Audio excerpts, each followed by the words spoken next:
Oke, sahabat-sahabat HNI di mana-mana berada, pada kesempatan ini saya akan mengenalkan resep herbal HNI untuk sakit tenggorokan dan hidung. Nah, sekarang kan lagi banyak nih yang flu dan batuk ya. Nah, ini lagi musimnya ya karena kondisi cuaca yang panas mengakibatkan tubuh kita pun mengalami penurunan imunitas. Nah, maka kita selain pengobatan juga pencegahan ya dengan Relangin HNI dan juga kopi 7 elemen HNI. Maka ini adalah dua ya herbal HNI yang bisa disinergikan juga ya selain herbal yang lain. Nah, ini saya termasuk yang sedang mampir ya.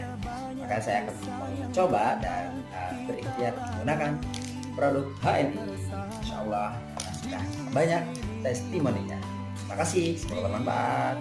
Assalamualaikum.